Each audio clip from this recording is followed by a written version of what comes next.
இயேசு கிறிஸ்து நாமத்தில் என் அன்பின் வாழ்த்துக்களை தெரிவித்துக் கொள்கிறேன். சாட்சி சொல்வதனால் தேவனுடைய நாமம் மகிமைப்படுது. நீதிமொழிகள் 14ஆம் அதிகாரம் 25ஆம் வசனம். மெய் சாட்சி சொல்லுகிறவன் உயிர்களை ரட்சிக்கிறான். வாங்க சாட்சிகளாக கடந்து செல்வோம். சில திடீர் ஒரு நாள் ஆண்டவர் சொன்னாரு, எப்பா நீ என்ன செய்ய, என்னுடைய வேலை செய்யணும், இந்த வேலைக்காக உன்னை ரட்சிக்கல. உன்னை போல எத்தனையோ பேர் இருக்காங்க, வாழ்க்கையில நிம்மதி இல்லாம கஷ்டத்துல வாழ வழி இல்லாம எத்தனையோ பேர் கஷ்டத்துல இருக்காங்க. அவங்களுக்கு நீ என்னைய சொல்லணும், அதற்காகத்தான் உன்னை ரட்சித்தேன். இந்த வேலை பார்ப்பதற்கு 1000 பேர் இருக்காங்க, நீ போனா வேற ஒருத்தவங்க வருவாங்க, ஆனா என் வேலையை யார் பார்ப்பா அப்படின்னு கேட்டேன். அதாவது எனக்கு ஒன்றும் தெரியாது, உண்மையிலே எனக்கு ஒன்றும் தெரியாது. என்ன ஞாயிற்றுக்கிழமை சர்ச்சைக்கு போவேன், அவ்வளோதான். எனக்கு படிப்பறிவு இல்லாதனால அதிகமாக பைபிள் என்ன செய்யறது, வாசிக்க முடியாது. இப்போ இப்படிப்பட்ட நிலைமையில் ஆண்டவர் என்கிட்ட பேசுகிறாரு, நீ என் ஊழியத்தை செய்யணும் அப்படின்னு சொல்லி.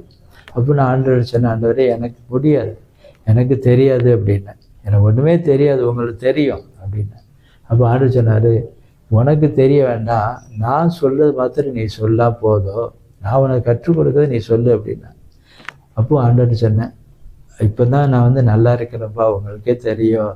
இப்போ தான் 4 பேர் என்னை மதிக்காங்க, குடும்பத்தில் மதிக்காங்க, என்னுடைய தேவைகள் எல்லாம் சந்திக்கப்படுது, நானே உழைச்சி சாப்பிட்டு சந்தோஷத்தில் இருக்கேன் அப்படின்னு சொன்னேன். அப்போ ஆண்டவர் சொன்னார், நீ என் வேலையை தான் செய்யணும், அதுக்காக தான் உன்னை ரட்சித்தேன்னாரு. அப்போ நான் ஆண்டவர் சொன்னேன், நான் எப்படி சாப்பிடுவேன் அப்படின்னு. நான் உழைக்கேன், சம்பாத்தியம் பண்ணுறேன், வேலை பார்க்குறேன், சாப்பிட்றேன், ஊழியம் செஞ்சால் யார் சாப்பாடு கொடுப்பா அப்படின்னு.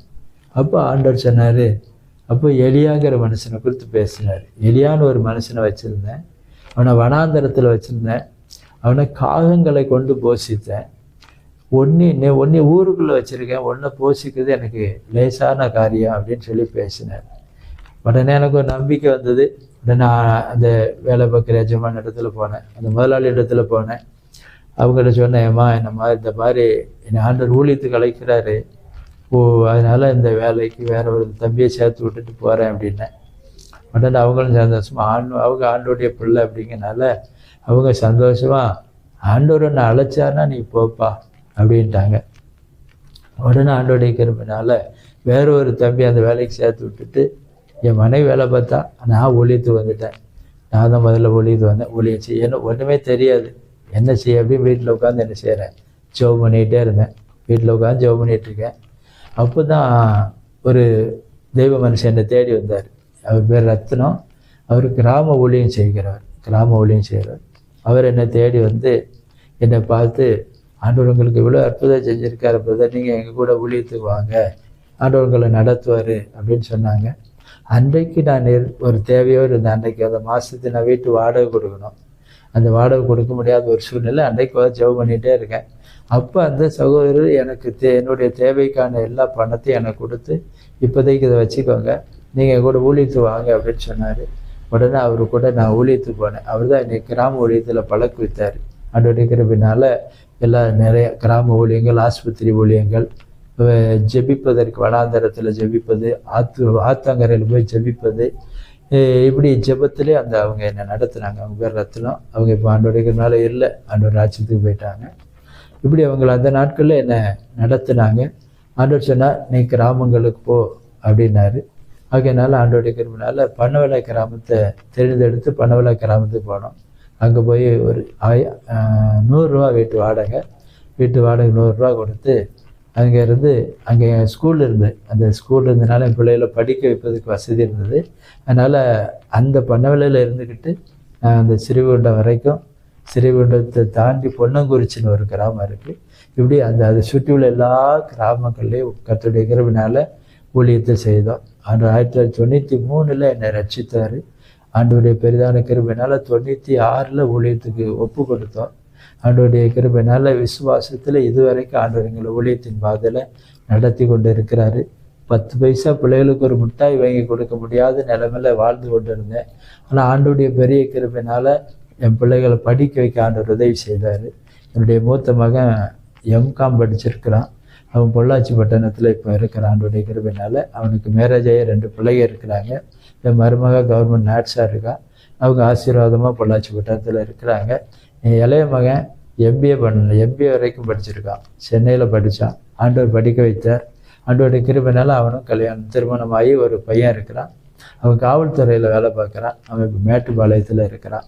இப்படி ஆண்டவருடைய கிருபையினால எங்கள் குடும்பத்தை ஆண்டவர் விளையான சேற்றிலிருந்து வாழ வழி இல்லாத நிலைமையில எப்போ சாகும், எப்படி சாகலாம்னு நினச்சிக்கிட்டு இருந்த நேரத்தில் எங்களை தேடி இயேசு வந்தார். நாங்கள் தேடி போகலை, அவர் எங்களை தேடி வந்து இவ்வளவாக வாழ வச்சு இன்றைக்கு ஆசீர்வாதமாக வச்சு ஆண்டவருடைய கிருபையினால் கிட்டத்தட்ட 30 ஆண்டுகள் ஆண்டவருடைய ஊழியத்தை செய்யும்படியாக. படிப்பறிவே கிடையாது, ஆனால் இன்றைக்கு எத்தனையோ ஆலயத்தில் போய் பிரசங்கம் பண்ணிட்டு வரேன், ஆண்டவருடைய வார்த்தையை பேசிட்டு வரேன்.